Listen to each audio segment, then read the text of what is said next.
Halo, perkenalkan saya Feby Marianti. Saya akan menjelaskan tentang landasan pendidikan dan teori pendidikan. Landasan pendidikan. Jika diuraikan arti dari masing-masing kata landasan pendidikan, yaitu landasan berarti fondasi atau dasar atau pedoman, dan pendidikan yang berarti usaha sadar untuk mengembangkan potensi diri. Jadi dapat diartikan bahwa landasan pendidikan adalah dasar, pedoman dalam mencapai rangkaian kegiatan menuju dewasa untuk kehidupan yang berarti. Landasan pendidikan terdiri dari landasan filosofis pendidikan, landasan sosiologis, dan landasan psikologis. Landasan filosofis pendidikan bersumber dari pandangan-pandangan dalam filsafat pendidikan. Pancasila merupakan landasan sistem pendidikan nasional Indonesia. Landasan sosiologis berkenaan dengan perkembangan, kebutuhan, dan karakteristik masyarakat. Ruang lingkup sosiologi pendidikan meliputi 4 bidang, yaitu 1. Hubungan sistem pendidikan dengan aspek masyarakat lainnya, 2. Hubungan kemanusiaan, 3. Pengaruh sekolah pada perilaku anggotanya, dan 4. Sekolah dengan komunitas yang mempelajari pola interaksi antara sekolah dengan kelompok sosial lain dalam komunitasnya. Landasan psikologis. Implikasinya, pendidik tidak mungkin memperlakukan setiap peserta didik dengan sama, sekalipun mereka memiliki kesamaan. Teori pendidikan. Teori pendidikan terdiri dari teori pendidikan klasik, teori pendidikan personal, teknologi pendidikan, dan teori interaksional. Teori pendidikan klasik. Teori ini memandang bahwa pendidikan berfungsi sebagai upaya memelihara, mengawetkan, dan meneruskan warisan budaya. Teori pendidikan personal. Teori ini berasumsi bahwa sejak anak dilahirkan, anak tersebut telah memiliki potensi-potensi tertentu. Pendidikan diharapkan mampu mengembangkan potensi-potensi tersebut. Teknologi pendidikan, yaitu isi pendidikan disusun dalam bentuk desain program atau desain pengajaran dan disampaikan dengan media elektronik. Teori interaksional. Pendidikan interaksional yaitu suatu konsep pendidikan yang bertitik tolak dari pemikiran manusia sebagai makhluk sosial yang senantiasa berinteraksi dan bekerja sama dengan manusia lainnya. Halo, perkenalkan nama saya Tasya Alisa Fat. Saya akan menjelaskan tentang sejarah dan aliran pendidikan. Pendidikan adalah segala usaha orang dewasa dalam pergaulan dengan anak-anak untuk memimpin perkembangan jasmani dan rohaninya ke arah dewasa. Tujuan pendidikan dalam Undang-Undang 20 tahun 2003 yaitu bahwa pendidikan Indonesia mempunyai pengendalian diri, kepribadian, kecerdasan, mulia, serta keterampilan yang diperlukan dirinya, masyarakat, bangsa, dan negara.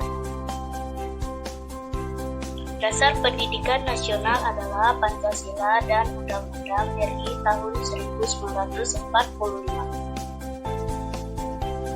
Fungsi pendidikan nasional untuk mengembangkan kemampuan dan membentuk watak serta peradaban bangsa yang martabat dalam rangka mencerdaskan kehidupan bangsa. Tujuan pendidikan adalah untuk mengembangkan potensi peserta didik agar menjadi manusia yang beriman dan bertakwa kepada Tuhan Yang Maha Esa. Aliran-aliran dalam pendidikan terdiri dari pertama, aliran nativisme, kedua, aliran empirisme, ketiga, aliran naturalisme, keempat, aliran konvergensi, kelima, Tut Wuri Handayani. Aliran nativisme.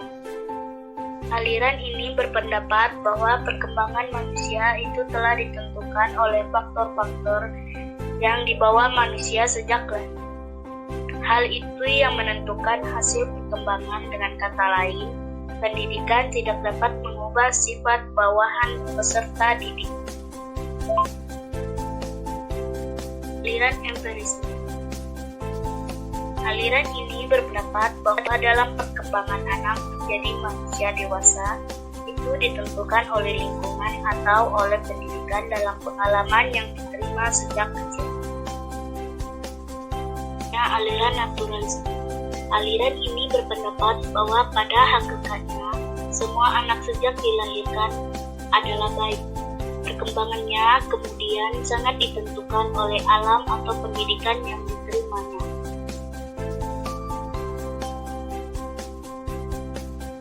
Aliran konvergensi. Aliran ini berpendapat bahwa anak sejak lahir telah membawa pembawaan atau potensi-potensi. Namun, dalam perkembangan selanjutnya ditentukan baik oleh pembawaan maupun lingkungan atau pendidikan. Tutwuri Handayani. Aliran ini mengakui adanya pembawaan bakat maupun potensi-potensi yang ada pada anak sejak lahir. Hai, perkenalkan nama saya Tasya Nurlayuni. Saya akan menjelaskan tentang hakikat manusia dan pengembangan. Sifat hakikat manusia. Sifat hakikat manusia diartikan sebagai ciri-ciri karakteristik yang membedakan manusia dengan hewan. Yang membedakan manusia dengan hewan seperti 1. Pengetahuan, 2. Kemauan dari dalam diri atau kesungguhan diri. Wujud sifat hakikat manusia yang dikemukakan oleh paham eksistensialisme. 1. Kemampuan menyadari diri atau beradaptasi. 2. Kemampuan bereksistensi atau menatap masa depan. 3. Pemilikan kata hati atau kemampuan dalam mengambil keputusan. 4. Moral atau etika. 5. Kemampuan bertanggung jawab. 6. Rasa kebebasan. 7. Kesediaan melaksanakan kewajiban dan menyadari hak. 8. Menghayati kebahagiaan. 9. Menyadari diri. Dimensi hakikat manusia. 1. Dimensi keindividuan atau individualitis. 2. Dimensi kesosialan atau sosialitis. 3. Dimensi keberagamaan. Pengembangan dimensi terdiri dari 2. 1. Pengembangan utuh. 2. Pengembangan tidak utuh. Pengembangan utuh meliputi 1. Aspek jasmani, rohani, dan spiritual. 2.